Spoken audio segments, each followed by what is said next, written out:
It's a new intro, a new anchor, and a new day to say welcome to Primetime Sportz. I'm Joey Redman. You know, primetime is something all sports fans love. And by primetime, I don't just mean this show, although, it is pretty great. I mean real primetime. Monday Night Raw, Sunday Night Football, or the baseball series of the week. If you're a sports fan, you can't help but love the action. And it's the rivalries between teams that help make those big game matchups even more exciting. You might not always think of women's soccer as having exciting primetime games, but the GSU women's soccer team is entering the halfway point of their primetime conference rival games as they take on Troy tonight at 7. With a conference record of a win, a loss, and 2 ties, our Malik Brown spoke with the team to get their take on how they prepare for these primetime matchups. With the women's soccer team beginning their Sun Belt play, the games are much more intense now. Every game counts, and after playing non-conference teams, they're looking to continue their success in the conference. I spoke with Amanda Broomer and Brooke Shank to talk about the difference between non-conference and Sun Belt play. I think just that everybody is kind of in their groove now, whereas in non-conference, everybody's just trying to kind of get used to each other, and now everybody's like, since it's so intense and you want to be the top seed, everybody's fighting even harder than you usually do in non-conference. Well, this is just my freshman year, so it's all kind of the same to me right now, but I'm just kind of trying to deal with it as it goes along. Preparation is always a key part of the game, but the team has to prepare harder now to get ready for each team in their conference. They give us a little bit more scout and ideas about how they play and more film. We've always been really intense. At first we did 2-a-days, and so that kind of sucked, but then got better. Things could get rough for rookies during this important part of the season, but with the help of the veterans, Brooke knows what to do to stay consistent.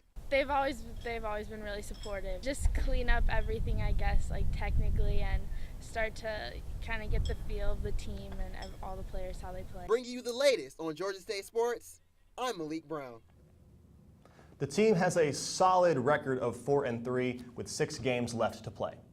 Some of their fellow lady athletes, however, aren't quite as fortunate to have a winning record. The women's volleyball team, who also play Troy this evening, are sitting at 4-9. But with 14 games left in the season, they have plenty of time to turn things around. So Garrett Brown was sent to figure out how they plan on doing that. Here inside the sports arena at the women's volleyball practice, the team is working hard to improve their 4-9 record with what is left of the season. I talked to senior Christina Stinson on her thoughts of the team's progress. It's going really, really well. Senior year, so super excited about that. Just our preseason preparation stuff went really well. We have a very young team this year, but that's not going to hold us back from anything. We've had a great week of practice and preparing for Troy in South Alabama, so we're ready to battle with each other this weekend and work together as a team. So. I also asked Christina what head coach Sally Parliament's message has been to the team after each game. Just wants us to have that resilient attitude. We can bounce right back after last weekend. We use it as more of a learning experience more than anything. The Lady Panthers will host Troy University tonight and South Alabama tomorrow at 6 o'clock. For Primetime Sportz, I'm Garrett Brown. Sports in America are, of course, a big deal. In America, we value them sometimes as much as we value our lives. I see documentaries all the time where somebody says, sports in this town are not a matter of life and death. It's bigger than that. This is especially true in college sports, where entire generations of families are born and raised under the gospel of cheering for one team. As what I like to call fans from home, we can easily forget about the other kinds of fans we have cheering on our favorite teams, often even more than we cheer ourselves. The Spirit Squad. Our GSU Spirit Squad is even one of the most successful teams that GSU has in recent years, winning first place at the cheer sport for the small co-ed 6th division just a year ago. Jasmine Presley decided to go speak to the captains, Jordan Brown and Jaquise Mons, about what goes into the spirit of the squad that makes them so successful.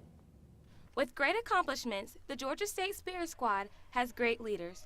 Captains Jaquise Mons and Jordan Brown are absolutely certain of a good season. I like to see a strong squad, a squad that can overcome any problems, any issues, a squad that can fall down and get back up and do it over and do it with a smile. I definitely like to see cheerleaders who are willing to listen. We stress being coachable. Many wouldn't consider cheerleading a sport, But don't tell that to the Georgia State Spirit Squad. They have been placed in the top 10 for the past 7 years. We're just practicing over and over, learning new skills every day, doing those skills that we learned the next practice to maintain them. Definitely pushing for more difficult skills and for a higher skill level in tumbling. GSU Spirit Squad earned first place in the small co-ed 6th division at cheer sport in the spring. The squad faced teams such as Georgia Tech and Virginia Tech. Cheerleading may be life for the captains, but outside of cheer, they find time to balance school and enjoy other activities. Dancing, when summertime I was swimming, taking vacations. I like to be like just a regular college student. I like to hang out with my friends. I like to try new things. I like to go to the movies. I like going shopping a lot because that's like one of my little hobbies. And then I like to cook. For Primetime Sportz, I'm Jasmine Presley.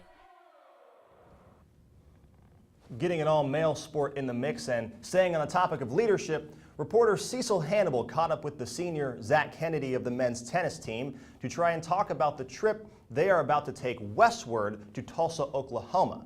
Cecil got Zach's perspective on what he does to help his new teammates prepare for the trip. The Georgia State men's tennis team is traveling to Tulsa, Oklahoma for the All-American tournament. This 10-day road trip will be the longest of their regular season. The team has 4 seniors, one of them being Zach Kennedy. Kennedy has spent the last week preparing for the upcoming tournament. He had this to say on how the team is preparing for this weekend. We're basically preparing in practice every day. You know what I mean? Coach has been on us about, you know what I mean, just hitting a lot of balls, staying focused there, staying focused off the court. You know what I mean? Make sure we're hydrating well, make sure we're preparing for what's to come in Oklahoma. It's going to be a 10-day road trip, so it has a lot to do with just staying focused on the little things. You know what I mean? If you keep the little things going, and the big things will come through later. As a senior, Zach believes it's his responsibility to help younger players prepare for playing at such a large stage. Really, it's really not that difficult for me as a freshman. It was just preparing yourself. Like all it is preparation. Like when I was a freshman, I didn't really prepare as well. I wasn't really mentally there. But now as a senior, I know what it takes, and I've been in that position so many times. So really, it's just about staying focused and just going and doing it again. That's all it's about. Kennedy looks to capitalize on his previous match, where he advanced to the round of 32. For Primetime Sportz, I'm Cecil Hannibal. And now, if you have been waiting on football news, here it is.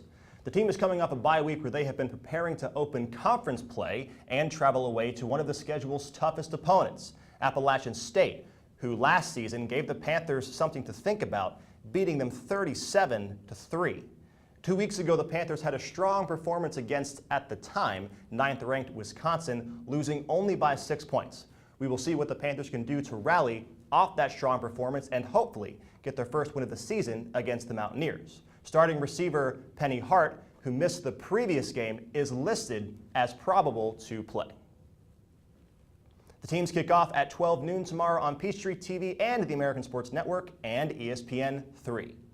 That's going to do it for this week's episode of Primetime Sportz, but don't worry, we will be back in touch next Friday with news stories and updates on all things GSU sports. But if you can't wait until Friday, then just stay tuned into our Twitter and YouTube page to tide yourself over. But until we meet again, I'm Joey Redman, and I will see you Friday.